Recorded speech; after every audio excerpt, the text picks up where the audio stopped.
Hi, folks. Bob Mannery here. You're listening to A2D Radio, real sports talk radio for the fans, by the fans, no agenda. These guys are the best in the business. Hashtag it. No notes. Everybody, I'm Ted DiBiase, the $1 Million Man, and everybody's got a price for lazy booking. Hey, this is your Olympic hero, Kurt Angle, and you're listening to Lazy Booking. No, it's true. It's damn true. Ho! Hey, folks, I'm WWE Hall of Famer Hacksaw Jim Duggan, and if you want to know what's going on in wrestling, check out Lazy Bookings. Ho!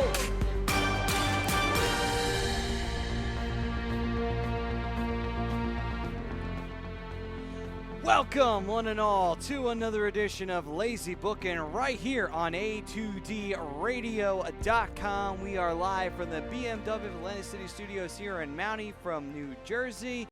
And we are brought to you by Gibson Mayer LLC, your certified public accountants. They are located at 301 Oxford Valley Road in Yardley, PA. And you can give them a call at 215-369-3300. Taxes are like that rash, just keeps coming back every time, no matter what you do. So be ready, be prepared, and call Gibson Mayer. Very nice, Maddie, very nice. No we problem. got Chrome, we got Maddie, we got the Ginger Gang here, tag teaming up tonight for Hell Money in the Bank yeah, preview, man. brother. We got Frank Vespi over here, Frank the Tank on the ones and twos. Welcome back, Frank. Hey, yo. And before we get any further, we are challenging for the tag team championships. Listen, Wow. I mean, we got as good a shot as anybody right now. So. Anything's better than the Bludgeon Brothers. Yeah. But, guys. Or you know what could be better? What's that? Everything's better than Strikeforce. Oh, well, you damn right. Fucking Jobber Central. Dibs on Martel. But, guys, we're talking Money in the Bank. We got a couple news items, CM Punk and Corey Graves, a couple other things, little cleanup. We got Raw and SmackDown. Obviously, as we do, as always, now we're going to end the show with a couple little facts from wrestling history around this time. Our Scanzano Sports poll question this week: which brand will win the men's WWE Money in the Bank match? Will it be someone from Raw or someone from SmackDown Live? We decided to go this route this week because we were trying to kind of use each week and go one by one, and we got Greg Malakovic doing a run-in. Hey, yo. Hey, yo. Hey, yo. My man. Raw. Greg, first poll question answered. We've Greg given says out our it's coming from consensus. Raw. It's official. But obviously, you know, who is it? Braun or Finn. We got our first prediction here coming from Greg. Braun or Finn. All right, then. But obviously, we've tried to put off picking winners, but through conversation and chat from the fam, we kind of put them out there. But we thought it would be interesting to do a little bit of a different take. Which brand which brand could use that storyline more, and maybe how those storylines could break down with multiple guys. So if you're joining us, Facebook, YouTube, Periscope, we appreciate you guys joining us. Looking forward to chatting tonight, talking a little nerdiness with us tonight. Hell yeah. Alan Mayo says, okay. Zubar Ahmed says hello. Kristen Gideon says hello. What's up, guys? What do you got? What are you feeling so far? What, for the match? Picks-wise? Yeah, we're going to go right into the men's. I mean, we had Apparently, women's the before. unanimous decision is hello. Hello. Hello. Well, yeah, he's been around for... ladies. Hello, ladies. He's been around for a while. I was always wondering when Hello was going to get his push. Yeah. Apparently, it's going to be this year. Hello. All right. For me, you know, I'm going to stick to who I was thinking before. I'm going to still say The Miz. I just really honestly think. Also, really, SmackDown, I think it would be good for SmackDown because, no offense to the U.S. title, but it doesn't really have as much going on for it as the Intercontinental title does. Mm-hmm. So that belt kind of carries, at least mid-card wise, and makes something important to fight for while Lesnar's off doing whatever the fuck Lesnar does. I mean, it could be anything from, you know, like killing bears with his bare hands in the woods or, you know, whatever the hell you do out in Minnesota. But I'll tell you what Brock Lesnar's doing. what? Breaking title streaks like he broke CM Punk's 434-day streak. Yeah. Yes. He did do that. He did do that. Oh, man. Could you imagine, though, if he was allowed to compete in the UFC while under contract with WWE and he was the first person to carry both a UFC championship and the WWE Universal title? Would be something else. That would be crazy if he did that. Yeah, but then I think you'd have him and Vince or you'd have Dana and Vince at odds Yeah. on end with that. I mean, to be honest, it was bound to happen sooner or later. I mean, pay-per-view, UFC kind of destroyed WWE and for the longest time. It's kind of why they realized, okay, pay-per-view really isn't making us money. Although this last pay-per-view did not do well. What was it, the one Punk was on, right? Under 100, yeah, it was under 150,000 buys, I think they said. Wow. Which is a huge drop-off. That is. Well, also, not only that, too, considering the fact people can kind of watch the shows illegally for free, Yeah. it's going to be hard to get buy rates anymore these days. Kristen Gideon says, I think it will be someone from Monday Night Raw. I agree. It will be either Braun or Finn. Happy belated birthday to you, Kristen. Happy birthday. Or maybe, well, she went to Disney. Hmm. So I don't know if her birthday has passed yet. I'll have to look. Well, still, though, Either way, happy birthday, that's Kristen. a great place to have a birthday. And speaking of birthdays, obviously Frank's joining us because Ryan the Bro, Mr. I nickname myself Doe. Yes. It is his birthday today. It is so his birthday. He if is doing some things. He's doing some things. So a Dude. very We don't know what the things Hey, are, but listen. Enjoy the hookers and blow, Ryan. whatever Enjoy. you do, man. Happy or as a good old Bob Menery on his Snapchat story, always talk about the Rippies. He's out there hanging out with Alberto Del Rio somewhere. But somewhere. If it's not Del Rio, then it's probably Perry Saturn or Sean Waltman. Could be. Poor One of Perry them. Saturn. Oof, man. But Save Perry. happy birthday to you, brother. And I apologize if you hear my voice kind of giving in and out. I do have a little bit of a cold I'm battling. But I'm here for the fam. I'm ready to talk. Yeah, man. Always. So you have it going to SmackDown. What do you think, Frank? Where you got it going? I threw Frank off. Frank wasn't ready for that. No, he was not. He's about ready to go on mute. I was a little bit on mute. I was taking a nice little drink. Not alcohol, by the way. Disappointing. Yeah. Come on, man. We I expect mean, things of you. Who's in the men's match? Just so you could, and who's in which brand? Just so I can make a random guess. What, in the Money in the Bank ladder In match? the men's give me Money in a the whole Bank. rundown. We have the glorious Bobby Roode, Okay. So that's a all. member of the New Day. They still really haven't chosen that. They won't choose till Money in the Bank, but I think we all pretty much saying it's Big E. Biggie. Probably. Braun Strowman, Finn Balor, Kevin Owens, Rusev, Samoa Joe, and The Miz. All right. What the fans want to celebrate Rusev Day, if they're still doing that. It's been a while since I followed a They still do. WWE pay-per-view. That hasn't gone anywhere. They now have Rusev Lana Day Day. ain't going nowhere. Yeah, now they have Lana Day. But now I'm hearing rumors from other YouTube accounts and other YouTube-related wrestling shows that I sneak around here and there that they are going to say Big E will win Money in the Bank and have a storyline where they try to break up the New Day. So, but what I personally want is Finn Balor. I want Finn to win, but I think WWE wants Big E to win. Okay. So I think I want Miz to win. I think the storylines with Miz could be fantastic. As we talked about before, he could be a guy who could come and interfere in the middle of the match with AJ and Nakamura and cash in same night. He could also hold it. You could have Nakamura win, have him feud with Daniel Bryan. Maybe Bryan wins the title from Nakamura, and then in a very quick turnaround. And then somehow you have Miz and Daniel Bryan. That's a possibility.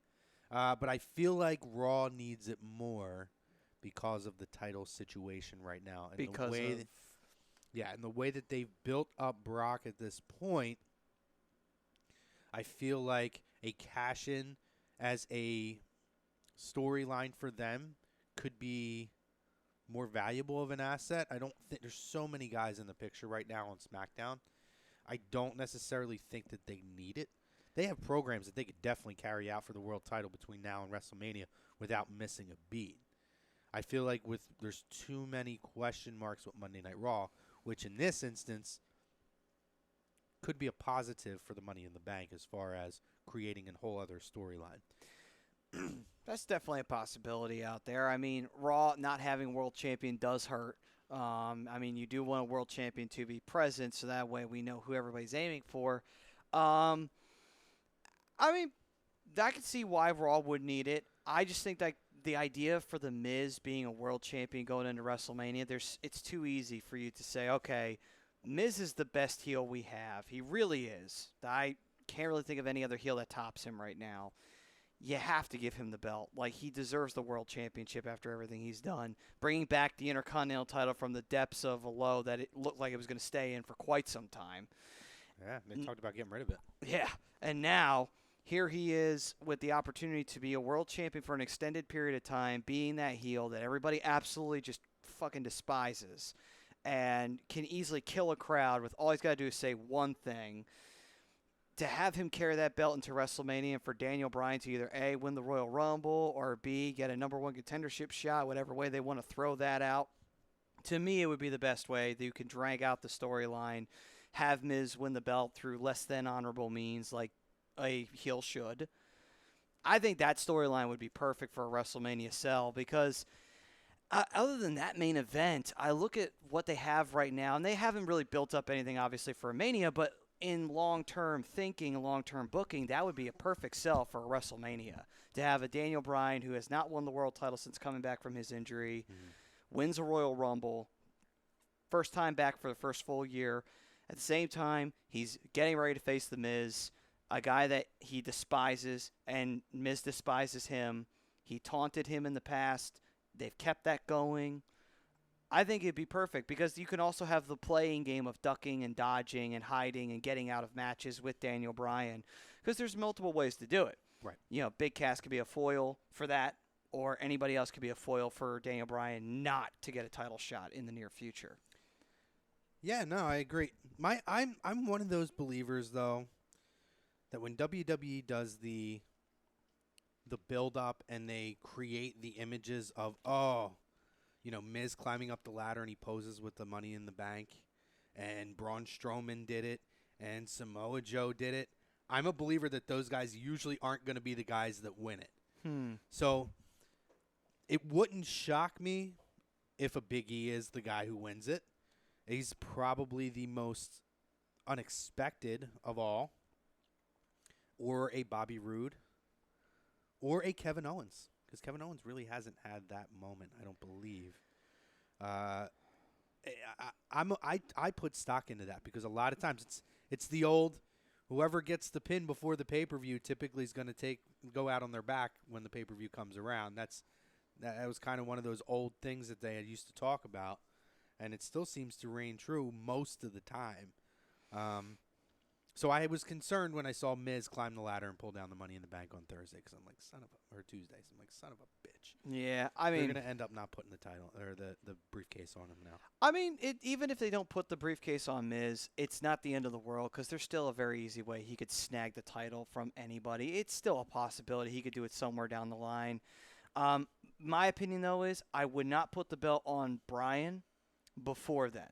I would say if we're going to have him win the championship, I would say have him beat Miz for it. Don't have him beat a heel Nakamura. Have him beat a Miz. That's just my personal way of saying that's the proper way to do it, at least in my opinion. Could be your world title program at WrestleMania for sure. I believe so.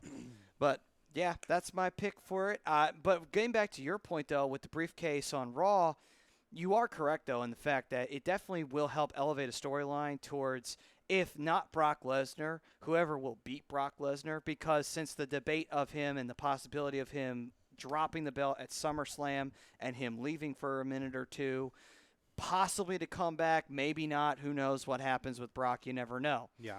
So with that possibility, it is huge because the person who could pin Brock could easily get the title snagged from him that same night on Raw if a heel was to walk away with the belt. Yeah, and it's a main event storyline, and you talked about it, how awesome Seth Rollins has been, and Miz was prior to that to rebuilding that Intercontinental title. Mm-hmm. So they've had a hot main event program, but it is still considered the mid card title. So this gives them something that at least if the world champion's not there every week, it's something they can promote in the championship picture weekly. So, the only good thing is if it's on SmackDown, the possibilities are endless for whenever that person cashes in throughout the year because there are a lot of big names now on SmackDown. and in that main event picture potentially. So, Yeah. what do you think of Baron Corbin's haircut, by the way? I actually like it because he was so bald by the time, like, it's just Yeah. like, he might as well just shave it. So, like, yeah, I'm fine with that. Yeah, He looks legitimately like a guy who would be in charge of Raw.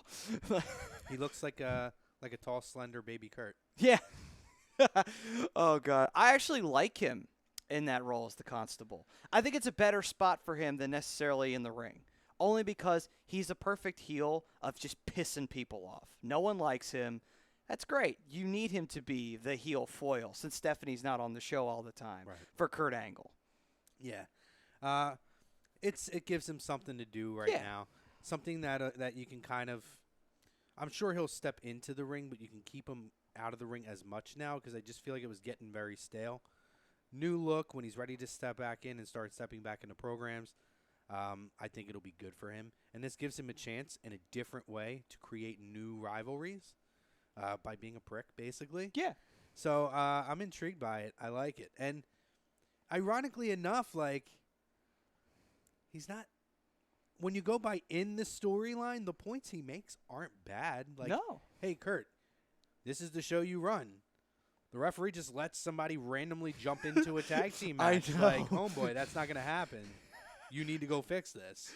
Oh, my God. What I found funny of that, too, is I don't know if that was as much a work or if that was just kind of a shoot at the last minute. Like, all right, we're just going to do this so that way Baron has something to bitch about for the storyline to take off because of the fact that I think Sasha and who was tagging with Sasha? Was it Ember? I forget. I think it was Ember. It was Ember, Sasha, and Alexa walked out. Yeah, and Alexa then walked Bayley out, in. which was funny because I think like they didn't realize like, oh, we won. Like I thought we got DQ'd. Yeah. Like they really had no clue what was going on. Oh, yeah, for sure. Greg chimes back in just to reiterate. What's up, boys? Thanks for the walkthrough. Love. Haha. Raw is going to win. Too much push behind Braun. My wild card is Finn. Let's go. Let's go, Greg. Let's do it. All right, so Let's get that YouTube level. yeah, so YouTube up and running. David Raska, of course, chiming in. What's up, David? Raska? Hey, Raska. He's saying, I am ready for Money in the Bank pay-per-view. Rusev and Lana will walk out as Money in the Bank. I wish Mandy was here to win it in the Women Money in the Bank. She is not, sadly, for the gentleman's viewing pleasure. I mean, do you want her in it? Yeah, I mean, listen, I love me some Mandy. Uh, But I don't think Rusev and Lana are going to win. I would be totally fine if Rusev won, by the way. yeah. I feel like he could – the outside is like he could be a dark horse. But then when he got the pin on Samoa Joe, this is my theory of going into a pay-per-view. Typically, you're not the guy that's going to come out with your hand raised. Well, what I think they should do, they should have like someone he was heel, like either Samoa Joe or that, take the U.S. title off of Jeff Hardy. Because Jeff really doesn't need the belt; he's just holding it for now. And you could easily put a program where Rusev can come in and win the belt. Like, I mean, yeah, it's not the world title, but it is something for Rusev to go with. And it's just like maybe it'll give the U.S. a little bit of a jump in the ratings over the last few years, because the U.S. title hasn't mean shit for the most part. I love the SmackDown facts, though. Like, they're kind of corny, but every now and then they're pretty funny. Like his, it's just like two-time United States champion. Today is Rusev Day! Yeah. Exclamation point. I'm like, yes, perfect. I love that. It is great, though. No, but listen, I mean, I love Rusev. I think his time is coming. I don't know if it's quite here yet, but it wouldn't shock me if he won. I just don't think I'm going to see it. And if you notice, with the men, with the women, when you see Becky Lynch going over on Charlotte, and some of the decisions that they've had, sans Braun, because Braun is a whole different animal, they reinforce when it comes to these like multiple partners or multiple opponent matches that anything can happen. So you expect Charlotte's going to win, but Becky goes over clean. You expect, not clean totally, but you expect Samoa Joe is going to end up getting the win over Rusev. Boom, Rusev gets the pin with the Machka kick. That is true. It concerns me because, again, the talent that usually gets that doesn't end up getting the leg up. But usually, I mean, I would be happy if he won. I don't see there's no chance in hell Lana's winning. no, Lana's not winning. Sorry to that. tell you, there ain't a chance in hell that Lana's winning that. No, They've got no chance. No chance in hell. I can do a better Vince walk if I'm standing. Sitting down, I just look like an idiot. I mean, if Noah Ian can flop around and stand up during the fix, then you can do a Vince McMahon walk on lazy booking. I may do one later. Maybe going to break. All right. Now, moving on to another one with David Rosca. He says, Absolution will be back Sunday Night Live to help Carmella to retain SmackDown Live Women's Championship. I would like to see that happen. I know they're trying to make Mandy Rose her own thing, and Sonya's kind of like her buddy, basically, that protects her, almost like a bodyguard kind of like deal. I don't think that's a bad idea because Mandy definitely can pull that off, and Sonya's easily tough enough to be a bodyguard for anyone. She could be any guy's bodyguard, let alone female. So honestly, at the end of the day, I don't really see that happening anymore with Absolution backing up Carmella. No, I think Asuka wins the title.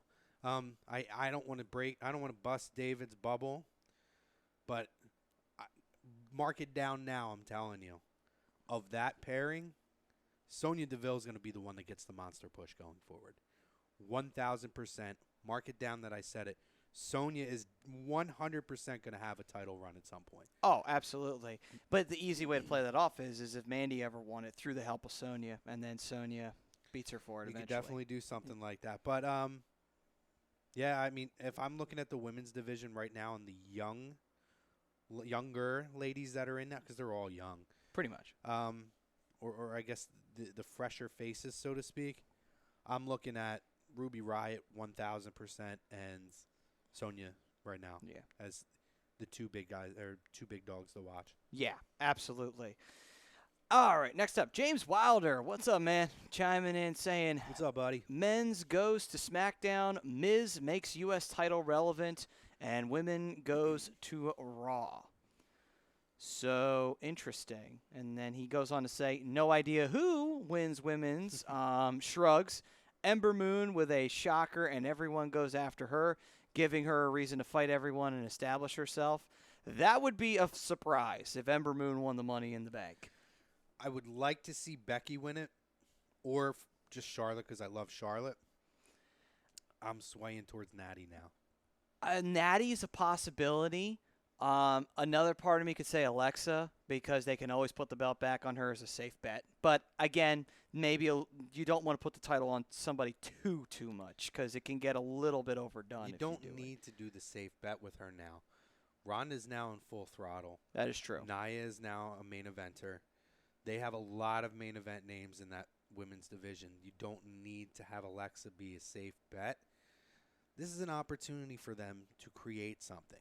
That's true. Whether it's someone who is new to the main event picture and has an opportunity, or if it's someone like Miz, who was there, felt totally down from grace, and has done an immense amount of work, and really taken his licks to build himself back up to where he's at today.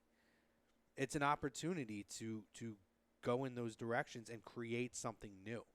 You don't need an Alexa to get the run again.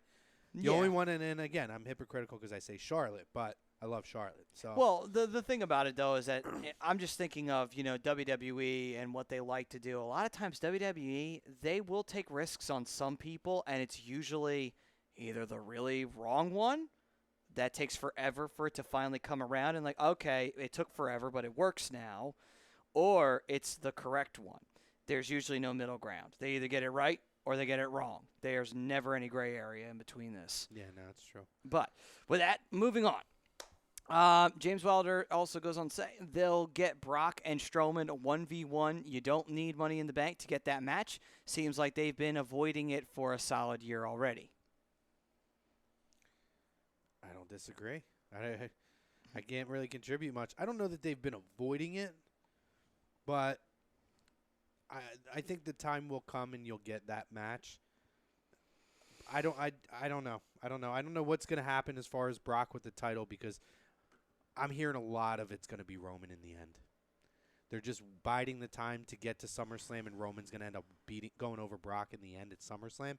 Now, that doesn't mean somebody else can't win Money in the Bank and then cash in on Roman. Because how many times specifically at SummerSlam have we seen that Money in the Bank get cashed in? Oh. A number of times. Yeah. tons of times. So It's a possibility. Jay votes. He says, "When is CM Punk coming back? Never. Nah. CM Punk is never coming back. He could lose 1,000,000 matches in MMA, and he will still never come back to wrestling. He's done with wrestling, and Yeah. I'm okay. I'm sorry. I'm And okay apparently with it. he's probably done with MMA as well. I think Dana White said something about the other beatdown that Punk had over at the most recent UFC event. I can't even keep count on where they're at right now. Mhm. But they said that 225. 225. I watched, Jeez. yeah. I remember the first one 225 I watched- years ago. Happy I bu- birthday, US. I UFC. rented the first one on videotape from Choices. Oh, wow. Wow. Back when, what was it? Was it Ken Shamrock who won the first one? Royce I didn't Gracie. Oh, Royce Gracie Royce did? Gracie won the first one, Yeah. but I think Oh, okay. but Shamrock was in one of the early ones. I think He it was like 1, was. 2, or 3. Yeah. Or he was in all 3 of them. Because he was in one of them. He won one, and I know Dan Severn Dan won like Severn. 2 of them. So, Well, Yeah. specifically when those two really got into WWE in the late Yeah. 90s, that's when I started going back and watching some of those old original UFC Yeah. pay-per-views, which is nothing compared to what it is now. Yeah. You'd have guys of all different sizes kicking each other in Yeah. the nuts and Yeah, everything kicking else. each other There's in no nuts, rules. headbutts. I think even the first match alone, some Samoan guy got the lights beat out of him Yeah. by some karate dude. it was hilarious. it was a guy who knew sumo wrestling. So Yeah, he shoves it the was guy into the sumo. cage, and this judo guy kicks him dead in the face. Yeah. Knocks his tooth out. nose is just just gushing down Yeah. his face. Oh, it's good stuff. You ever get a chance to go back and watch those pay-per-views, especially if you're an MMA fan? It's interesting. Or, It or those who is. are interested in the history of the sport, Yeah, it's right. definitely a watch. It's been an evolution since then. Yeah. But yeah, like you said, if you want to like kind of watch the origin specifically of UFC, boy, you are in for a treat. Out Yeah. of pure curiosity, MMA, would you prefer to see it in a ring with 4 ropes or just a cage? No, cage. I like Cage? the cage fighting. Okay. Unless if it's Japanese MMA fighting, then in a ring. Ring. Because Okay. K1, I don't know if K1's still around, but I don't think they are. I like K1 a little bit more than UFC just for the spectacle of it. But K1, they do it in a ring. The entrances are like WWE levels Right. of craziness. Right. So, and it's a little bit more violent than UFC. A little loose on the rules a little bit, Because it's Japan. but it's Japan, which what makes it more entertaining, and it's also Japan. So you get some crazy Japanese announcers and a lot of more styles coming in Yeah. with the Oh, K1. I love the Absolutely. crazy Japanese The announcers. thing with it too with CM Punk, and we're going to talk a little bit later in the show when we get into some news items. Just take a look at the whole Corey Graves situation, who has made it very clear that CM Punk has basically removed himself from anybody who's involved with the WWE, close friends or not. So, what does that tell you about his odds of coming back to WWE? Probably none. Slim to no chance in fucking hell. And when he was asked about All In, will he be appearing at All In? he said He no. said, "Nope, never. When are you coming back to pro wrestling? Never, never, never." That was his exact response. That was just last week. Guy's not coming back, guys. No. All right, so No chance. final 2 so far on YouTube right now are from Raska, and he says Brock Lesnar is the worst Universal Champion of all time, my opinion. There's only really 4. And then Dave Raska also then says, I love Sonya to Chromiak. She is hot. I'm a fan of Sonya. I think she's very underrated. If we're looking physicality, physical looks too, very underrated. She's a very beautiful woman. Yeah, I mean, honestly, And she's a badass, man. I love that she's a legit badass, and she's local to us. that's the cool part. She's from Jersey. South Jersey, yeah, man. Like she trained here. that's the cool part of it. Yeah. Oh, her sister just got married a few weeks ago on her Snapchat. They were snapping from Ocean City in New Jersey. They had the wedding down the shore. And guess who was there? Mandy freaking Rose was Of down course. there as well. And I'm sure you and Brodo were on your horse looking for a possible image, possibly trying to find Mandy. Would have been good to see her. Yeah. No, my buddy was down there. I texted him and I said, There's "Just probably so you know, going to be a Mandy's leak down of Mandy somewhere on the internet. there." Eventually. Eventually. It happens to all of them. It's Yeah. only a matter of time. I'm waiting for the Becky Lynch one. Be intrigued by that one too. But Oh, that would you can count on probably another 3 or 4 page ones. Oh, Paige, yeah. Now that she actually isn't doing any physical wrestling, she has more time now to do these kind of things. Question is who, not when. Yeah. But rounding it back, I don't. Would CM Punk, if he would have lost that case, by the way, Oh, God. I absolutely think he would have came back to wrestling because he would have been very desperate to make up that $3 million that he owed. Yeah, But absolutely. you talk about him being done with MMA. That's a foregone conclusion because the article I read talked about the pay-per-view buys being under 150,000, and the whole argument for continuing to trot him out there was he still generates pay-per-view buys. It's not the case anymore. Their numbers went down. So, and if you looked at Twitter after the fact, oh boy, Well, I mean, they were not happy that was on the main card. People were not happy about that. Dana White took a lot of shots for that. Well, here's the thing, though. Punk, if he had won his first fight, it wouldn't be an issue. But he lost, and he lost badly, quickly, too. So that's the other thing, too, on top of it. People were just like, I don't really want to see Punk get his ass kicked again. It's not worth it. You know, for the money that you pay, it really is not worth it. And this time around, it wasn't a quick fight. It did go the distance, but Punk still lost. So it's like, why watch? Punk isn't going to be good at this. It's clear as day. He's not going to be able to get the MMA shit down. He's not Brock Lesnar. It's clear as day. So why would you pay? If I'm going to this is what I'll say about Punk. I was a huge CM Punk fan. I personally feel like he's a guy who has disrespected the business, doesn't appreciate it. People say, no, he's just pissed at WWE. No, I think I don't think he has respect for the business at all. Not and anymore. To me, it's a business that created the opportunities that he has, created the opportunity to go to MMA and everything else. But what I'll give him is he 1,000%. You can come through. He 1,000%. He 1,000% went head on into it. He gave. You can't say the guy didn't throw himself into it and train. It's impossible. And people were pissed because of his name. He got these opportunities that other guys did. He didn't. My buddy made a really good point that I really didn't even think about. But he said, in the end, Dana got what he wanted. A, he got a huge pay-per-view buy out of it. And two, what probably was the idea of his first fight was to people didn't realize who Mickey Gall was. Mickey Gall is a guy who people didn't realize he's like the hot young prospect in MMA. So you throw him in there with a guy like CM Punk. A, you're generating a huge amount of pay-per-view buys, and B, you're putting this kid on the map with a big name opponent. Now you go and then you turn around, and then the other guy he faces, he demolished him too. People look at Mickey Gall now, and he's on the rise. So you got something else out of that, not just from Punk, but in somebody else. And he didn't take any title opportunities away from anybody in MMA. No. They put him on two main cards. The only thing I'll say about that last card, they get a better payout when they're on the main card. He may have taken a spot from them. But listen, you're in Chicago. They wanted to get that fan reaction for the hometown Chicago guy. It is what it is. He trained hard. He gave it his full effort. He should be done with it now. But we'll see. I could see him going to Bellator, though, and trotting himself out there. See, the thing about Bellator would whore him out. well, yeah, because they're so desperately trying to compete with UFC. They could make anybody. Like I like Bobby Lashley was in Bellator for a while, so it's like, all right, they did it with Lashley. Now they're probably gonna milk it out of CM Punk. Lashley was like, in fairness to Lashley, I don't think he could last in UFC, but at least he had some kind of a fight background. You know what I mean? Punk really didn't have any. He may have appreciated it and studied it, but he didn't practice it. That was the thing. I mean, I guess UFC was probably another resort.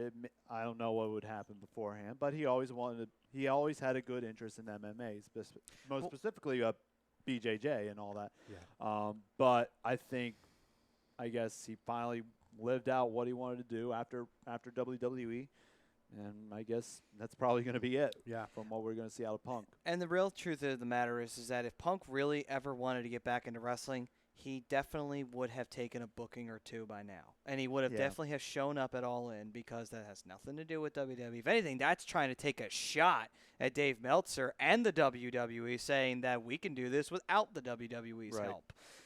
That's an opportunity to say fuck you to WWE, and Punk will never resist an opportunity to say fuck you to WWE. Oh, yeah. Even in any indie bookings, wherever if he decides to make one appearance in the indies, it's gonna be all out. Just give him the entire mic the entire night and just pipe bomb everything.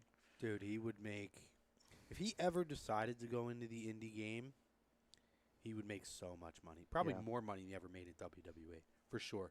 Well, yeah, because on top of it, he could do shoot interviews where he doesn't have to hold back on anything. Well, I mean, in fairness, he already gave the Ultimate Shoot interview. So Yeah. That is true. He did do that, though. Jay Vosi says, don't know if you guys talked about it, but what did you think of Omega and Okada? We'll touch on it now. We'll get a little deeper into it later. I thought it was a phenomenal match. Absolutely phenomenal match. That was their fourth match, I believe, right? That was Okada and Omega 4. Fourth, I think. Yeah, I think it four. was. They did 3 or face each 4, other. one of them. Yeah, they faced each other 3 times. I thought it was their best match yet.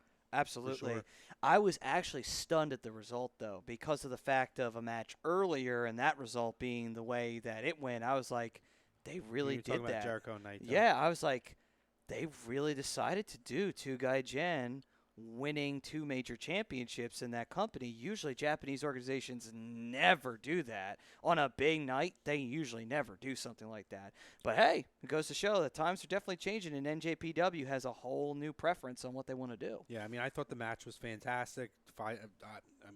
It's not the Meltzer scale; it's the Heel Chrome scale. The Heel Chrome scale gives it a 5 stars. I thought it Absolutely. was spectacular. That was. Yeah, and we'll talk about that. We'll talk about Jericho and Naito, and some interesting comments that Jericho had this week. We'll get into that in a little bit. Let's get back to Money in the Bank. Sure. Let's go down the rest of the card. Obviously, we talked the women. Yes, we did talk the women. So we kind of touched on that too. Did you pick a winner in that? Originally, I'm going to say Natty. I would like Becky or Charlotte. Charlotte, selfish reasons. Becky could really do a lot with it right now, but I'm going to say Natty. I'm going to go on, and this is just me. I'm going to say WWE because they like to do this. They may just play it safe and put it on Bliss. I don't want them to do it, but I'm just trying to guess what they're going to do because they're idiots and they like to do things like this. So I'm going that route. What do you got, Frank? Who do you think's going to win the women's? The women's Money in the Bank. I forgot who I said if I commented on it a couple weeks ago. Who's in the match again? Alexa Bliss, Becky Lynch, you're gonna Charlotte hear this Flair, question from me a lot. Yeah. So Ember Moon, Lana, Naomi, Natalia, and Sasha Banks. give me Natalia. Natty? All right. Give me Natty Hart. So Natty Ice wins the Money in the Bank Yes, ladder ma'am. match. All right. Next up, singles match. Big Cass versus Daniel Bryan. I would have to think that it's going to be Daniel Bryan just so we can end this Yeah. fucking awful feud. Oh, God. That was so bad. But I don't think that that's going to happen because they have another pay-per-view between now and SummerSlam.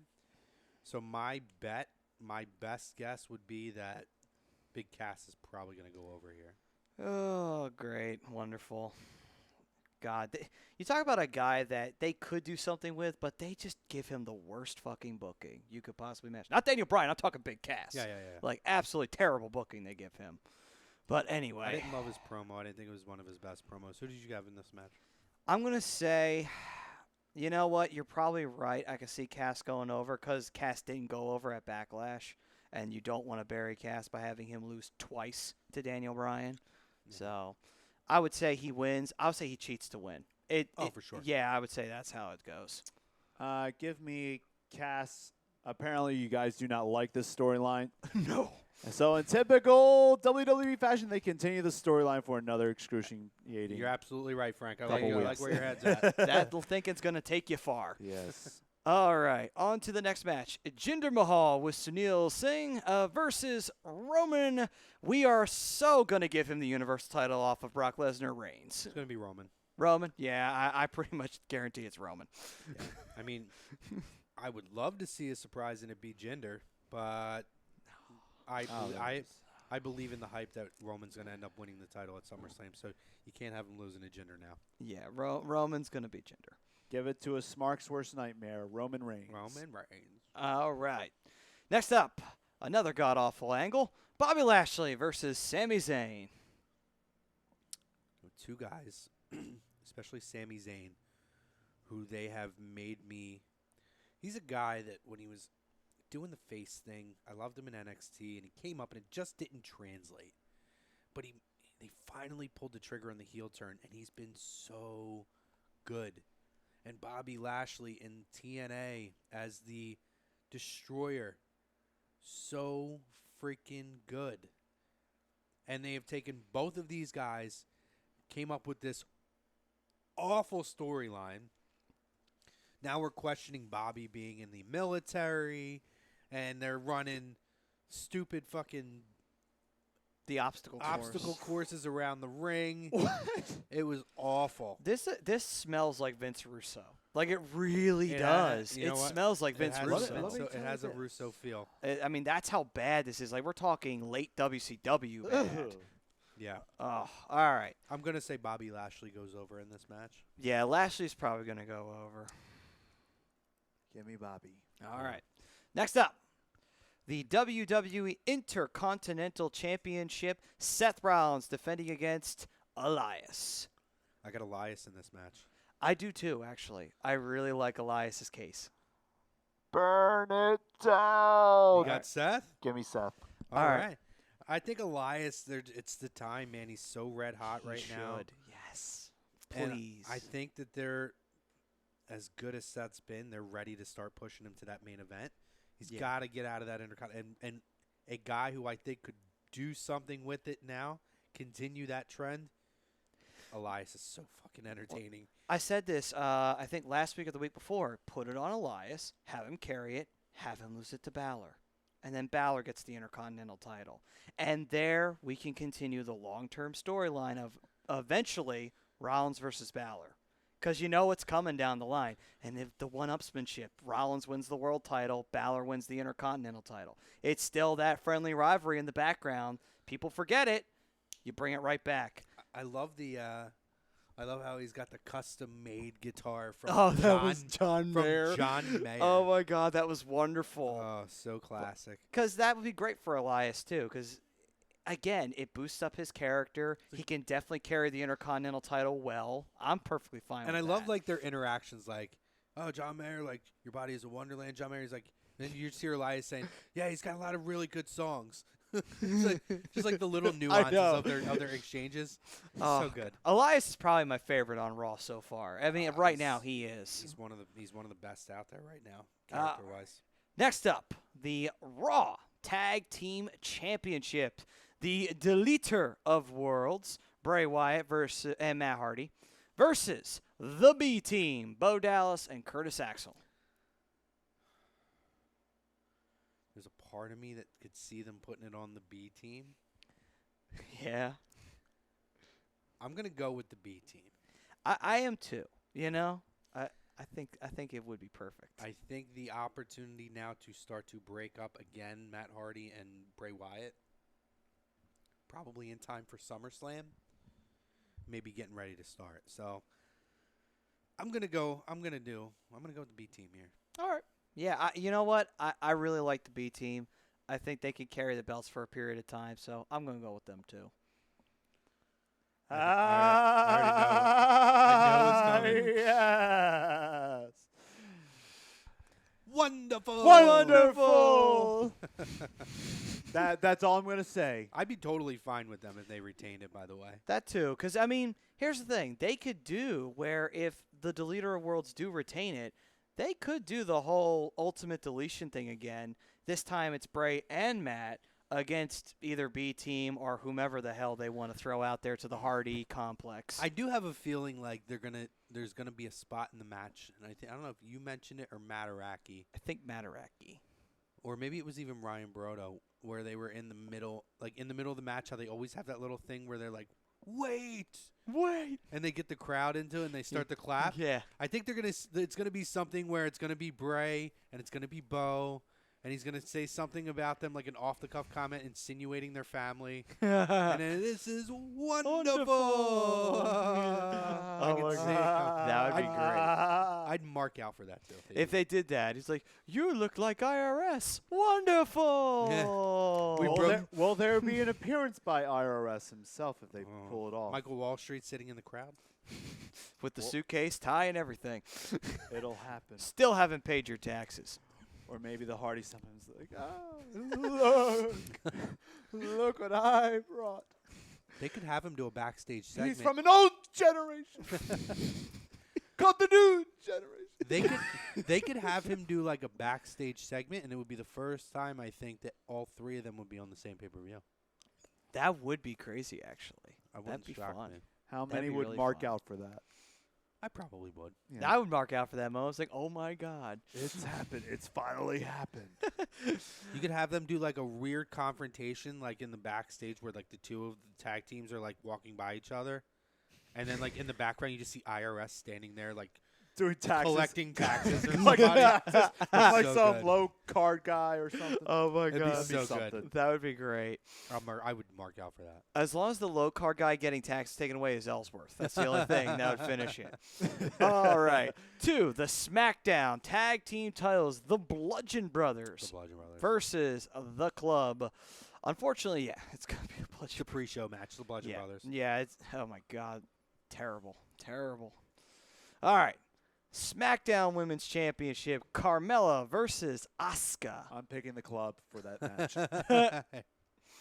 I think I think Asuka's gonna win. It's she lost to Charlotte already. I think second time around she's got to win the title. She has to, because you don't want to have her lose the 2 big matches in a row. You really don't. No, and I think SummerSlam she will be a bigger marquee name for the main event. All right. Yeah, I think so too. And I I- mean, it makes sense. And I think that you will get probably a rematch between those two. I'm saying Charlotte and Asuka with the shoe on the other foot now. Asuka being the champion, and you might get a Money in the Bank cash in then. Possibly. Possibilities. And next up, the WWE Raw Women's Championship. Oh, I'm sorry. I skipped over Frank. You did. Sorry, Frank. Please feel free. Give me the what is it? The trash talking princess from Staten Island. You gotta and go with one of my Carmella? students' Okay. favorite wrestlers, Carmella. Carmella Carmella. is money. Carmella is money. Interesting. All right. Well, that would be interesting if Carmella does retain. I would not expect that. Even if she cheated, I would not expect it. But whoever wins the women's Money in the Bank, they will cash in and single-handedly beat Carmella. Ah, so there the point emerges. It is Ah. all the setup for Money in the Bank. I see. Next up, Raw Women's Championship: Nia Jax versus Ronda Rousey. Obviously, Ronda's probably not going to win the belt. I don't think she will. Yeah. And here's my reasoning. I think that you take the belt off of Nia. You don't damage Ronda by having a cash-in, because this is where we're talking about cash-ins. I see this being the same night cash-in if somebody from Raw wins it. And even in my scenario, if Bliss does win, I could see her pulling that and sneaking in a championship victory over Nia, takes the belt back. Or in your case, Natty could snag the belt from her friend Ronda. I would think that that would be the smart thing to do, because you don't want Nia to beat Ronda, even if it's through less than honorable means with a double with a count out or some shit like that. And you don't want Ronda to win immediately, because then it's kind of like, well, you blew your load on Ronda to win the belt, but you did it early. Kind of want to wait till big pay-per-view to do that. Yeah, no, I think I'm sticking to what I had said a couple weeks ago. I think that the cash-in happens mid-match. I don't think that Ronda takes the pin here. Yeah. It's probably going to be Nia, and that's what it is. And I think it's probably going to be Natty, and they're going to have that. Now the student's got to chase the teacher, who's the champion now. Yeah. And I would love that storyline. I'd be totally fine. People hate Natty. I mean, I don't mind Natty. She's not the best promo person, but she's adequate enough. She's awesome in the ring and puts on spectacular matches. I just think that it's because of the fact that she's a Hart, and unfortunately because Bret Hart is still around, He's a dick. who just keeps dragging that name through the family mud. You know, Owen unfortunately passed away, but we can't talk about him because they're not allowed to talk about him. Mm-hmm. You know, they can talk about Bulldog every once in a blue moon, and they're not going to talk about Neidhart, her dad, because what did Neidhart ever do? You know, so it's kind of like that doesn't help nothing. You know, I really do think that plays into why no one likes Natty. It's just because of that reason alone. I just think people think she's annoying. I think people look at her as she's a crazy cat lady, which she is. Yeah, but I mean, But if you overlook that, she's awesome in the ring. And She- I think because she's been around for so long now, people are kind of, I guess, over the shtick. I think you need those kind of people around, like Mickey James. I Yeah. think you need those kinds of talents around to help enhance and continue to develop the division. Yeah, and especially Ronda, who is still very new to this. Yes, she had a great match at WrestleMania. This is going to be her first singles match. Where now, okay, yeah, Nia has a huge responsibility because she's the veteran. But at the same time, it's like, well, yeah, but Ronda has to see if, she's good to do 1v1 in an extended period of time. Which I think she can. I still have no doubt in my mind. Yeah. And also, I like how she's really starting to come into her own on those mic skills. Like this past week on Raw, she, got into that I'm Ronda freaking Rousey. I can beat anybody. It's like, there we go. That's perfect. It's all starting to come together.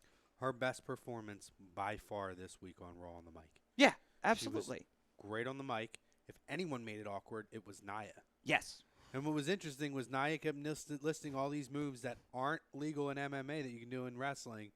And like half of them you can do. So it was like, yeah, it's just weird. Totally defeats the purpose of those "do not try this at home" promos Yeah. before every show. But it was, listen, I thought that she made huge strides with her promo this week. If I'm picking a winner in this and there's not a cash in, I'm going Ronda. I think Ronda wins. Well, you'd have to. But that's the other reason why it's like, are you sure? And it's, again, not doubting Ronda, but it's very early. Like usually you don't want to do that on a minor pay-per-view. You get the buy rate because she's there, but it's a little early, at least in my opinion. Yeah. Who you got, Frank?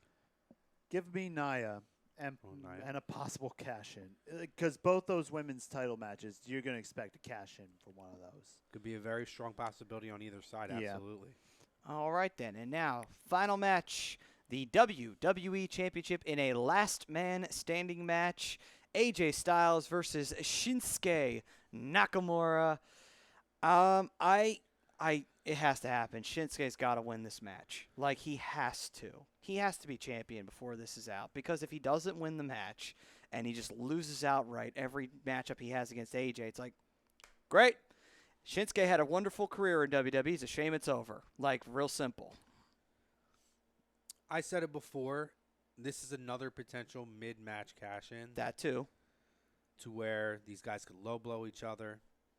And if Miz wins the Money in the Bank, he is the perfect foil to make this happen. Oh, absolutely. Low-blow each other. Both guys are down for the count. Miz comes out, cashes in, and just stands there while they count to 10 and wins the title. There is that, and then he could also do where the match ends, and then say Nakamura tries to go for the low blow, AJ catches him, low blows him, leaves, Miz cashes in, pins Nakamura, leaves champion. Like, there you go. Either way, it could work just fine. But if it doesn't happen mid cash-in, I think this is Nakamura's time to win the title as well. Mr. Vespi. Give me the phenomenal one with the win, building up for a Shinsuke win at SummerSlam. Okay. Interesting. That would be interesting if they do decide to do it for a fourth time. They decided to put Nakamura and AJ out there. I mean, not that it's not a bad idea. It's just that it's like, I mean, take a look at all the past feuds. Like, I started watching wrestling in the middle of the Ruthless Aggression era. You always saw your Cena's JBL matches. And I guess they are building that up for a possible big-time pay-per-view like SummerSlam, or maybe make it an even longer feud, having Shinsuke win it at the next WrestleMania. It could go either way, but I think but with the lack of patience from the current wrestling community, I will say that Shinsuke will get the win at SummerSlam. okay. That's a good point. Fair point. Yeah. All right. So that is the card for this year's edition of Money in the Bank. And it's a decent card. I think it'll be a decent show. Do you want to just – I know we're not going to get real deep into it. Do you want to bring up NXT TakeOver's card and we'll just throw out some quick winners? Sure. So NXT TakeOver Chicago 2. Let's see here. NXT Tag Team titles, the Undisputed Era, Kyle O'Reilly and Roderick Strong versus Danny Burch and Oni Lorcan. I would say Undisputed Era retains. For sure. I Frank don't know. The only one I'm looking at right now, I'm just looking at the card. I'm like, all right, I don't know any of these tag teams. maybe I heard of a good chunk of the guys on the card. It's just like, all right, I don't even know the storylines. I haven't seen NXT, so I can't help you there. So That's okay. All right, that's fine. if So I Frank had agrees to, with all of us. if I Yes. had to, yeah, whatever you guys pick. All Whatever- right. Yeah. All right, so next up, singles match. We got Ricochet versus the Velveteen Dream. And Tough one to call on this. here's my theory. I'm going to say Ricochet wins, and the only reason why is because I think there's a scuttlebutt going on in the back that Velveteen Dream's getting ready to come up. So I would say Ricochet wins, and then Velveteen Dream goes to WWE. It's a possibility. We talked about potential cuts coming up. And if that happens, that might leave open some opportunities for some guys to come up, and ladies. Yeah? Yeah, I think Ricochet will probably win in this. All right. You know what? Give me the guy who has the most flippy of the matches. Okay, Give me Ricochet. Ricochet. Next And up. I basically agree with the Velveteen Dream call-up because from what I've read and seen, a lot of people are very high on Velveteen. Yeah. So I think he'll probably get the call-up. Let's just hope they don't Disney him and it sucks. Let's just hope. We'll see. I don't know. I don't know how it's going to translate on the main card, though. I'll be interested to see. All right. Next up, WWE NXT Women's Championship, Nikki Cross versus the champion, Shayna Baszler. I don't know. Nikki's been, I've been questioning whether or not they're going to bring Nikki up anytime soon because, honestly, I think Nikki's been ready. They just haven't really had the room to bring her up in the past. I think, from what I heard, part of the reason they left her down is they needed to have a veteran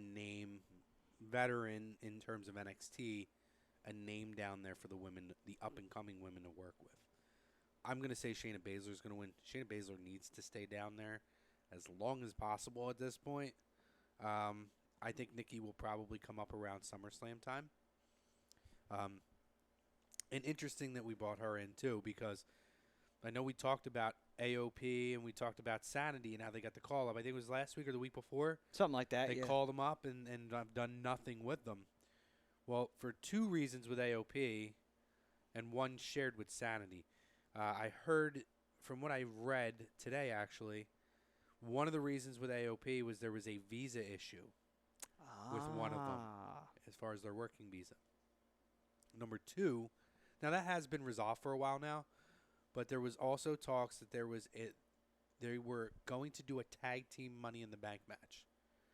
So they called both of them up with the intent of implementing them into that match, and then they nixed the match. So at this point now, there's not really much for them to do. I believe from what I read, probably closer to SummerSlam time, you'll start to see them kind of resurface. But I thought it was interesting because we just talked about that. So Yeah. Well, I mean, obviously, I think AOP would have to be the next Raw Tag Champs, whoever holds those belts. we'll see. I mean, at least in my opinion. For Sanity, do you think Nikki goes up to SmackDown to join Sanity or no? I don't know. Because I look at, excuse me. Well, I'm thinking, do I? No, I don't think so. No. Because she's too much like Ruby Riott Okay. at this point. They're both, not that they're the same character, but they're from the same cloth of really against the norm that I would probably see them put her on the opposite brand. Okay. Do you see her, joining Ruby or rivaling Ruby, if that's the case? I would like to see them rival each other. They had good matches in NXT. They did. And I think it would be an opportunity for them to capitalize and showcase both women. That is true. All right, then. Next up. I don't know any of these two, so It's okay. whatever you guys unanimously agreed with. All right, so next up. Street Fight, Johnny Gargano versus Tommaso Ciampa. I think Ciampa wins this. Ciampa, he gets the rubber match win? Yeah. All right, then. You see Gargano going I think Ciampa's up. going to be the next champion. Okay, so while Ciampa wins the belt, do you see Gargano getting called up in that meantime? Probably, or possibly. I think All right, then. Gargano's time's coming up. All right, then. And the final matchup, the main event, WWE NXT Championship, Aleister Black defending against Lars Sullivan. Well, if Aleister does retain, it's understandable. If he doesn't, Lars could be that giant beast of a man that's just holding the damn title. Like, who the hell's going to beat him for this? Like, seriously, you could debate it, but this one's a tough one for me, actually. No, I think it's Alistair because I think they want an NXT Takeover Brooklyn. I think I thought it was going to be Adam Cole, but I'm way off that train now. I absolutely think it's going to be Ciampa and Alistair Black At Brooklyn? in Brooklyn. Okay. I mean, interesting. Although, we can revisit that later on down the line, though, Yeah. because I think Lars Sullivan could easily carry the NXT I think Championship. his time will come. Yeah, because he's that giant beast that no one can really defeat pretty much for the most part. But anyway, all right then. So that's what we got for NXT TakeOver Chicago. Yeah, so good stuff, guys. We're going to take a quick break. On the other side, we'll continue to talk Money in the Bank. A couple news items we're going to touch on this week in wrestling history. Lots of fun stuff, conversation. Join us on YouTube. If you joined us on Facebook and Periscope, thank you guys. We really appreciate it. At the top of this video on Facebook, there is a link to join us for the second half of the show over on the YouTube. So hopefully you make the jump. We're going to take a break. We'll see you guys on the other side. All right. And all this being brought to you by Sports Outlet. For all your sporting needs, located at 703 Black Horse Pike in Glendora, New Jersey. You can give them a call at 856-939-2030. Email them sportsoutletnj@comcast.net or visit them on the web at www.sportsoutletinc.com.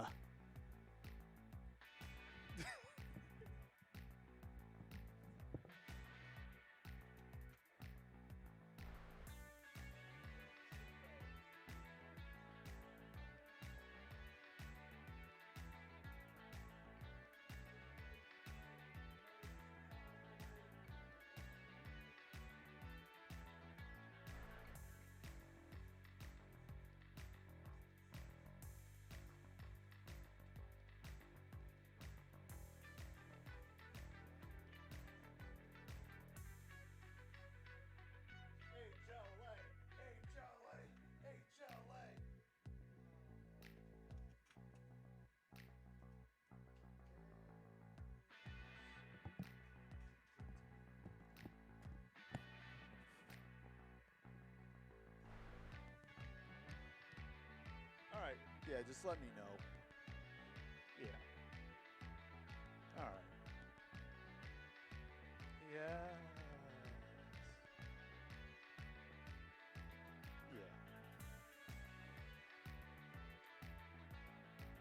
All right.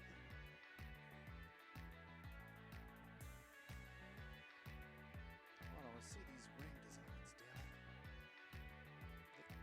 They had like a live stream, they were teasing us. Good old Spuds was messing with me.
wearing.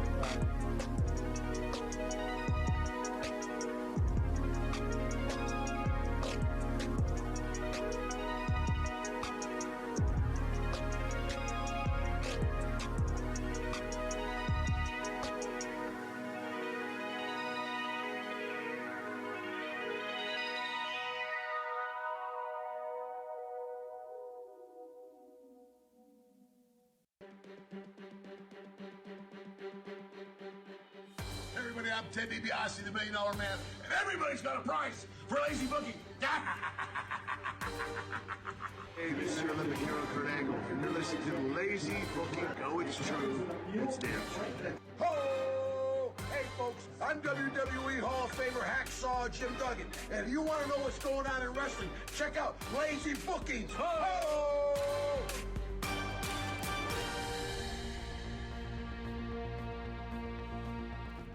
And we are back right here on A2DRadio.com with Lazy Booking here on A2DRadio.com, the home of the new kind of sports talk and wrestling talk as we are here right now. Damn right. And we are brought to you by Scanzano Sports Center, located at 5 Carnegie Plaza in Cherry Hill, New Jersey. Give them a call at 856-889-3434 or visit them on the web at www.scanzanosports.com. Aggressive. Very aggressive. Oh, well, I'm getting amped, man. Money in the Bank is this weekend, and NXT TakeOver Chicago. You're back with the Ginger Gang. You got Chrome. We got Maddie Sensudi. Stepping in for the birthday boy, the Brodo. Mr. I nicknamed myself. We got Frank, the Tank, Vasby. What's up, big dog? All right. We have been talking Money in the Bank. Yes, we went through our predictions in the first half of the show. And in that, our poll question from Scanzano Sports was, which brand will win the men's Money in the Bank? Is it going to be Monday Night Raw? Is it going to be SmackDown Live? We had a lot of different conversations regarding potential storylines that could come out of it. And again, I apologize, I'm sick, which also explains why I was a complete idiot at the end of the first half and forgot that we even do our show sponsor reads. So I apologize to you guys for that. It's all right. We'll add it to the blooper reel. Botchamania. Botchamania, yeah. But let's get into some other topics that we were talking about discussing. We kind of touched into CM Punk. So let's get into CM Punk. CM Punk, obviously, with the loss at UFC 225, and Corey Graves went on this like crazy Twitter tirade, like bashing CM Punk, kind of putting personal business out there about how Punk turned his back on all of his friends and anyone who's associated with WWE. He's essentially just written them off, no explanation, and talked about how close friends they were. Now, a lot of people gave him a hard time for that, but I did read an article that Graves retweeted, so I guess he did. He gave a statement and basically said, we were good friends with this guy, and he turned his back on everybody. He said after he lost his first fight, I reached out to him, ignored my texts, and then the only time I heard from him was he said, I'm paraphrasing, I don't remember the exact words, but it was essentially, I don't want anything to do with anybody involved with WWE. That's essentially what he said. Which, this is a guy who went through the indie scene with him, Corey Graves, and had known Punk for years. They were very close friends. So he's jaded by it. He's pissed about it. And, the argument is, well, you don't put personal business out there. But we're talking CM Punk, who put everybody's personal business out there. People want to defend this fucking guy like he's the Messiah. He's a douchebag. He went out there and he took shots at guys in that Colt Cabana podcast that he had no business taking shots at. You're pissed off at certain people. You want to take your shots at Hunter and Vince because maybe they did you wrong. Fine. Then he goes in and he takes digs at other guys. That's his MO. He can do it, but can't take it back. And his fans fucking cultivate around that. That he can do no wrong and nobody can touch this guy. Nobody can say anything about this guy. They're nuts. I've been on Twitter before and I've gotten into it with CM Punk fans. When Ryback went back to him and was tweeting him back, and Ryback's little dig tweets, which were fucking spectacular over the years against CM Punk. And God, I'd put in there, well, good to see somebody had something to say back. And I can't tell you, for 2 straight weeks on one small tweet, the ridiculous, obsessive, disgusting Punk followers. And that's what these people were. They weren't fans. These people were like obsessive people over this man, harassing me on Twitter, which I just go back at them.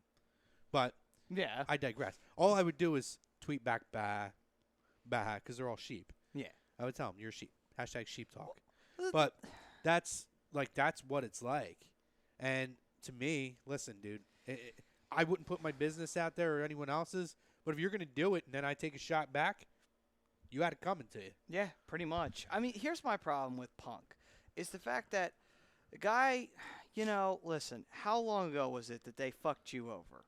It is now history. It is old news. This happened a long fucking time ago. Get the fuck over it. Grow the fuck up. And for all the fans, stop chanting CM Punk throughout the arena, because let's be honest, he's never fucking coming back. And he doesn't give a fuck. Yeah, and he doesn't care. If you think like he gets some satisfaction out of that, he doesn't. He don't give a fuck. He doesn't care. The only thing he gets satisfaction of is the fact that he can still make money without ever needing to step back into the fucking wrestling ring. And he honestly can. He can make a shit ton of money getting back in the ring, but he also make a shit ton of money staying out of the ring. Yeah. So what's the better choice here? Beat my body up or sit at home and make money? It's a pretty easy choice. I mean, if I had the same choice, I'd make it. Like, everybody gets crazy over CM Punk and that he did some revolutionary thing. I was like, he did something that no one else was doing at that time because he just did it, and WWE let him do it. WWE let him do that, by the way. Let's not make any bones about the fact he didn't legitimately go out there and scorch the company on a Raw without the permission of Vince McMahon. It was a working shoot. Yeah, Vince McMahon would have never let him out on that show if he did not allow him to do it. And he wore a Stone Cold shirt while he did it. I'm like, yeah, and you know what? Austin was pretty much given free reign to do that. But again, him and Vince worked close hand in hand that entire fucking time, cultivating this character. Like, it's like, do you guys know what an intelligent thought is? Because obviously you don't. Like, seriously, grow up. Punk's never coming back.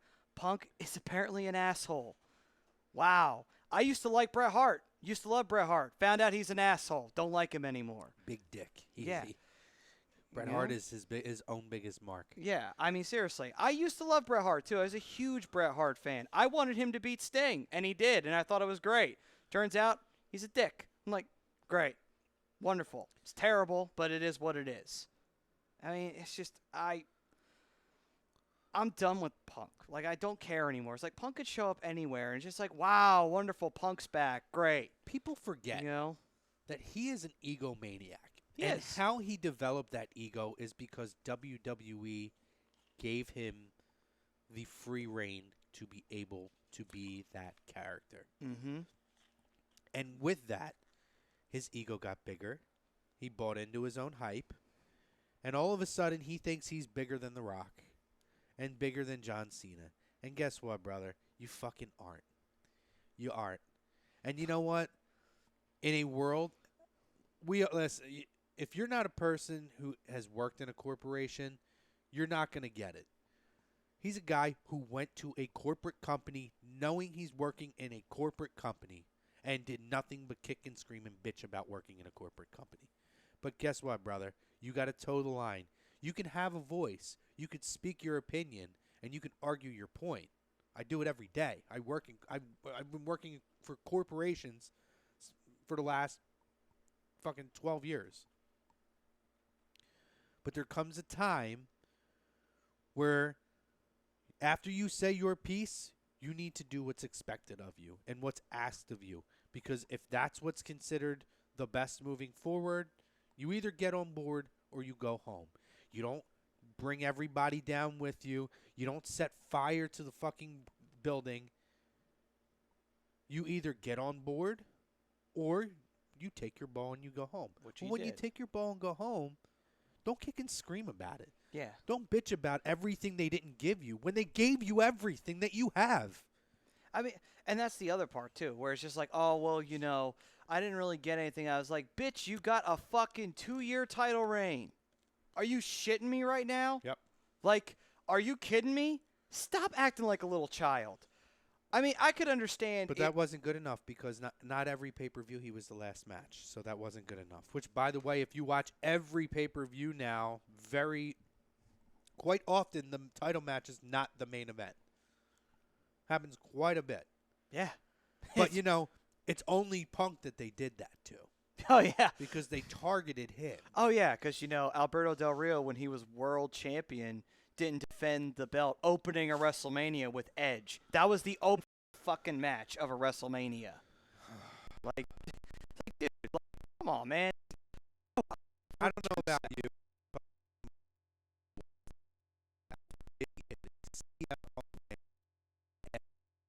I have I don't Love wear them, CM Punk. but I have like 9 CM Punk shirts. I have a fucking Halloween costume that is a bodysuit CM Punk. of CM Punk that I wore for Halloween twice. Nice. I am a CM Punk fan. But when it comes down to it, when you're a dick, you're a dick. Yeah. Like, I'm not a person who really separates the character from the person. That's why, and I don't want to get deep into it, but like people who defend Chris Benoit and talk about how great his wrestling career is, I can't separate a fictional collection of achievements from a real person who murdered people. I just can't do that. There's no difference. You can try to explain to me that there's a difference, but there's no difference. The man did, and I understand CTE issues and different things, but the action still took place. And for that, I don't look at him as horrendously as I did, but I don't recognize this great wrestling career because it's not that it never happened. I'm just not like, oh my God, he's this, that people still obsess over him. Like, Yeah. That's like, to me, it's like picking and choosing your spots. Like, am I supposed to sit here and celebrate O.J. Simpson's career and separate the player from the guy who murdered 2 people? Fuck no. He's a scumbag. I just can't do that. No. And obviously that's an exaggerated case with CM Punk. But my point is, like, if you're a dick, you're a fucking dick and I like you. yeah. Like, if you're one of these actors out here who actually is proven to have raped somebody, guess what? I don't give a fuck about your movies. You're a scumbag. I don't care if you're fucking Philip Seymour Hoffman and then it comes out that before he died he did some crazy shit. Like, I won't watch your movies because I think you're a scumbag. I don't care what your character does. Yeah. And it's just like, you know, currently right now, let's just throw out a name. Like, say Kenny Omega.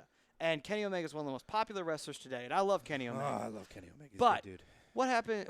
Okay, so what happens? Like, are we gonna still like go crazy over Kenny Omega if he ever took his ball and left Japan? It's like, oh well, Japan was unfair to me. It's like, are you kidding? They just made you the IWGP Heavyweight Champion. They Right. were more than fair to Right. you because they very rarely put that belt on a foreigner, if ever. So it's the same equivalent to that. It's like you don't take your ball and go home and act ungrateful to a company. You know, if you really wanted to be humble and you wanted to come off like you stood for the voice of the fans, you wouldn't have bitched about nothing. You would have just simply said, you know what? I disagreed with creative. I'm done with wrestling. I don't want to do it anymore. And that's it. You don't go taking shots. You don't complain. You don't bitch. It's just like, it is what it is.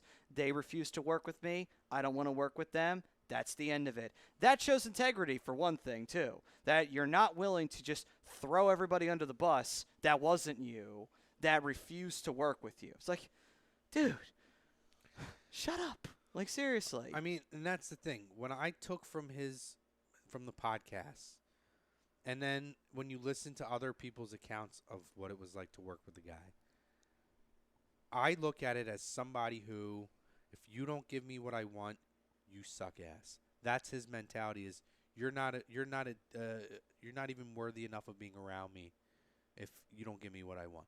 And even now, you look at the issue with his friends that Corey Graves brought up. No, you work for WWE. You're not. I'm not. we're good. It's not right. I've Like- known you for like- 15 years, but yeah. we're good. Yeah, it's just like, oh, okay, so what if, say, Mike, you got a job on the dial? Like, I've known you for only a minute, but still, I'd be like, all of a sudden, like, oh, well, I don't want to associate with you anymore because you joined them over in Philly. I'm like, it's kind of a dick move. Like, seriously, it's kind of stupid, too, on top of it, because whatever, like, for example, the lawsuit. Like you said, if he had lost, well, what if some bullshit happens where you don't have money? Say, like, AJ decides to fucking divorce your ass because she's had enough of your bullshit and fucking, like, takes all the goddamn money. What are you going to do then? Like, you going to fucking, with your tail between your legs, come back to WWE? It's like, please take me back? Because, honestly, dude, they're the only game in town. What, are you going to go to Japan? Good luck. Hopefully you can take it. If you can't take it, then you're going to be gone just like that. Yeah, and it's almost comical to me because, like, you go to MMA. If you want to be taken seriously in MMA, go by Phil Brooks. Don't call yourself CM Punk. Don't call yourself Chick Magnet that, yeah, cool, that may have been your name in the indies, and you may have gotten a little bit of notoriety from that. But your name became a household name, a name that UFC saw as a valuable asset from what you did in WWE. So you want to separate yourself from that, go by your real name. Go be Phil Brooks, MMA fighter. Don't be CM Punk. That's to me it's a hypocritical act. And then guess what? We talked about Corey Graves. We talked about how people still obsess over this guy that's a complete dick, right? And I'm talking about CM Punk. Yet you're looking at Corey Graves, who CM Punk can't say, all right, even if you say, all right, the character of WWE, I don't like WWE or whatever associated that. But he can't separate himself, the character there, from Corey Graves, the person who was his actual friend all those years. He's just like, no, we're good, write it all off. That's just a terrible, terrible person. I'm sorry, not a good human being. He's a piece of shit human being. It just is what it is, you know? And the sad part of it is that people, because they're so addicted to fucking anybody who has a remote twinge of Stone Cold Steve Austin or anything like that in them, will fucking suck his dick and say he's the greatest thing in the goddamn world. Just like, dude, Punk was solid as a wrestler. He was. He was good. He was really good. He was really damn good. But at the end of the day, what was his draw rate? Please tell me, how much money did he truly draw for WWE? Not He much. drew money, but he did not draw Rock numbers. He did not draw Austin numbers. He didn't even draw Cena numbers. Let's be honest. You could bitch about Cena all you want. Cena put asses in the seats. Yes, he did. He really fucking did. And I don't like John Cena. I'll be the first one to tell you. I'm not a John Cena fan. But I could call a spade, and that man draws fucking money. You know? It's like Bret Hart when he says, like, oh, people baffle me when they say Ric Flair's the greatest of all time. How much money did you draw when you were champ, Bret? How much did Ric Flair draw in his entire career? The man put a promotion on his back and carried it. Only thing that was great about Jim Crockett Promotions for how fucking long? Yeah. And WCW, too, after the fact. Yeah. You know, if we're lying, we're dying. You know, simple as that. You know? Anyway, I totally support Corey Graves and his Twitter rant. I thought it was great. Absolutely. Just like, you know what? I'm so divorced with CM Punk. I don't care. Like, I used to like him, but now it's proven he's a fucking tool. And who the hell wants to like him anymore is ridiculous. If he came back at some point, I would mark out. Because, I mean, it's inevitable. You're going to mark out. Well, of course. And I would hope he would come back with the right frame of mind. But as he is today, I have no desire to see this man come back. Maybe a little bit of humble pie now that the MMA thing is done. And listen, I think he's going to be a guy who's going to get a lot of opportunities. Maybe he'll find something that'll make him happy, and he won't come back to pro wrestling. I feel like in the end, they all end up back at some point. Even if it's for Hall of Fame. Maybe he could do a one-off and come back for Hall of Fame. Yeah. I don't want to close the door on the guy, but I'm never going to understand how these people worship this guy. No. And I'm telling you, there's no bigger fan than me of CM Punk. That's fine. I mean, like, absolutely no bigger fan of him than and me. I loved CM Punk when he was around in his gimmick, and I thought it was really cool. It was probably the best thing they had on Raw for a while. But at the end of the day, it's just like, dude, Now it's gotten ridiculous to the point where you're taking shots at people. You're not associating anyone simply because they took a job and they wanted to get paid. Like, and it's the biggest company of wrestling. Because they want to go to the biggest company, right? Yeah, it's just like, I can't fault somebody for that. Like, seriously. Yeah. David Rosca says, did we see Omega on WWE Network? No, I don't even. What was he on? He was part of their developmental program at one point. He's on the network? I don't think he is. He's saying unless he was a jobber for a match. No, he's saying that Omega made an appearance on the network. Tell me what it was, Rosca, when you get a second. Was there any recent documentaries on someone who, was there anything Chris No, but I Jericho? do know the Broken Hardys are going to be doing, they're doing a documentary on the Hardys. Yes, that looks really good. Which, Frank, they are going to be having, looks like clips and pictures from the TNA run. Yeah. Which is shocking to Yes. me. But you know missed what? The coolest part of it is, though, is that they at least can address the whole thing with the Hardys. And they're going to address the drug issues and for Matt, his alcohol problems and stuff like that. Well, in the preview, they talked about that. Yeah, and I think that's great. You get to see the whole, like, rise, fall, and then comeback of the Hardys, which is great. I'm looking very much forward to seeing that. Yeah, me too. But with Omega, good mention of Omega there. We talked about the match a little bit. Mm-hmm. You talked about how surprised you were that Omega and Jericho both were given titles. The Jericho one surprised me. Another phenomenal match between him and Naito, by the way. I love Jericho over in Japan because he can say whatever he wants. Yeah, I it's love great. that about Jericho. Oh, it's so good. But I thought coming out of that, actually interesting was they were asked about Jericho appearing at All In and some of these other events and working in the indie scene, and he said absolutely not.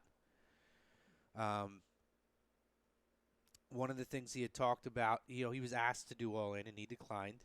A couple of other big events. Excuse me. He said it was from South Wrestling. Now, I'll have to find it, Rosca. But he has a loyalty to Vince. And that was what he said. He said, he has this gives him a lot of flexibility to be able to work in Japan, and he still picks and chooses his spots and who he works with in a lot of ways to make sure that they maximize every appearance. But he said, if I'm in the States, I feel like I owe it to Vince McMahon, essentially to respect that working relationship. He said, I always said that I wouldn't work for anybody else in the States other than Vince McMahon. And he said, at this point, I intend to keep that promise. So it's not about the money. He doesn't need it. It's not about being on a big show. He's done WrestleManias. For him to work in Japan it's a different experience for him, and it's not something that WWE really does. And he has that open door to be able to come back and work in the States for WWE. So I found that interesting. We talk about guys with character. This is the total opposite. This is a guy that is doing monstrous things and could be getting a ridiculous payday right now. Oh, absolutely. But for him, it's not about the money. It's about honoring the word that he's always kept and the respect that he has for the guy who, for all intents and purposes, got him to that next level and gave him those opportunities. And I thought that was really cool of Jericho. And that was the best part about Jericho is like it's a perfect example of, and here's the thing, and this is why I think some athletes, in particular CM Punk, why they don't appreciate WWE as much is because there wasn't a WCW around to fuck you over. Think about it. They fucked over Jericho because they never really allowed him to do what he wanted to. He could be in his goofy little storylines that he liked to try, but other than him ever moving past Cruiserweight, they had nothing for him. And they pretty much gave him pushback on the whole Goldberg thing, which was not bad by any stretch of it. It's probably one of the best things they did with Goldberg for a period of time. But point being is that Jericho got fucked over by WCW. He did not just take his ball and go home. He went out the time of his contract because he wasn't stupid. He was getting paid good money, but also because, in case it didn't work out in WWE, he could always go back. Goes to WWE, and he has an amazing run with them. He wins world titles, intercontinental titles, European title. Every championship he could possibly have available to him, Jericho got his hands on. Yeah, and I mean, I liked that New Japan really went in a total different direction at this point that you were talking about earlier by putting the belt on both of them. Yeah. I saw a really cool picture of them two posing together with the titles. Jericho looks super old right now, though. He does. Yeah. But, it's cool, though, because you kind of see, like, one Canadian phenom of back in the day, the current Canadian phenom, who's holding the probably, I would say it's more important right now than the WWE title. And that's a shame because even though AJ does hold it, it is second fiddle next to the IWGP Championship. At least in the SMARC community, it's not as high as the IWGP title. Oh, for sure. Because NJPW still does wrestling. But, yeah, I'm looking forward to seeing what they do with that. I'm really happy Kenny won, and I'm really happy Jericho's. He's a different Intercontinental Champion this time. It's another Intercontinental title on his belt, on his resume. So, who else can say there have been an Intercontinental Champion in two different companies? Just Jericho. Just Jericho, that's true. So we are going to be winding down shortly. So we're going to hit that last little segment here. Sure. This day in wrestling history, this week in wrestling history, primarily on this day, I'm going with here. 31 years ago today in Tokyo, Japan, since we're talking about Japan, Antonio Inoki wins the International Wrestling Grand Prix. Andre the Giant finished second. And Tatsumi Fujinami finished third. Wow. This is the same tournament that is known as the G1 Climax now. Ah, So nice. different name previously. Which Antonio Inoki did start New Japan Pro Wrestling. That was actually 34 years ago to get today, so I apologize for that. Ooh, not a good card here. Oh boy, what event? This was Clash of the Champions 7, Guts and Glory. Oh no, this is an old WCW one. This is at the Fitz-Epps Fitness Center in Fort Bragg, North Carolina. Oh my God. Oh man, this sounds like a spot show location. Fabulous Freebirds defeated the Dynamic Dudes, Johnny Ace and Shane Douglas. Left foot Laurinaitis, nice. In the NWA Tag Team Title Tournament semifinal match, Ranger Ross defeated the Terrorist in 85 seconds. Oh my God. The Ding Dongs Oh no, the Ding Dongs defeated Cougar J and George South. Okay, so we know who was the booker of this damn card. The Midnight Express defeated the Samoan SWAT team, which was Fatu and Samu, essentially the head shrinkers. Pretty much. Steve Williams and Terry Gordy, double count out. Norman the Lunatic defeated Mike Justice in 47 seconds. The Varsity Club, which was Kevin Sullivan and Mike Rotunda. Oh my God, that was before Mike Oh my IRS God, wow. defeated the Steiner brothers. Sting defeated Bill Irwin to retain the NWA World Television title. Ah. Fabulous Freebirds, Jimmy Garvin and Michael Hayes defeated the Midnight Express. They won the NWA World Tag titles that night. And Ricky Steamboat defeated Terry Funk by DQ. Oh my God. Yeah, that's bad. 26 years ago in Columbus, Ohio, the Steiner brothers defeated Money Inc. to win the WWF tag titles. Ah. Before they went back to WCW. It would be the first of 3 tag title changes in a 5-day period during a house show run. Oh wow. It's interesting. That is interesting. Money Inc. would win them back in Rockford, Illinois 2 days later, only to lose them again to the Steiners in St. Louis 3 days later. Ooh. Bash at the Beach. Or no, Great American Bash. 21 years ago, the Great American Bash. Of in Baltimore Arena. This was Booker T defeating Chris Benoit, and that was in the best of 7 series to conclude that best of 7 series. Now I don't know if you watched. Did you watch? You were still too young then, right? Well, I didn't see it while it happened, but because what is that like? If you've gone back and watch it, that was a great 7-match series Oh, between those absolutely. guys. Booker T even says it's probably one of his best matches. Canyon defeated Saturn. Who made the Saturn reference earlier? Was that Frank the Tank? Frank. Chris Jericho defeated Dean Malenko to win the vacant WCW Cruiserweight Championship. 1001 holds. Juventud Guerrero defeated Reese. Chavo defeated Eddie Guerrero. Booker T defeated Fit Finley to win the WCW World Television title. Oh, God. Goldberg defeated Conan in under 2 minutes to retain the U.S. title. This was Goldberg's 100th win. Oh, wow. 100th win. 100 win. in air Hogan quotes. and Bret Hart defeat Roddy Piper and Randy Savage by submission. So this is 98 then, not 97. And Sting defeated the Giant to win both tag team championships.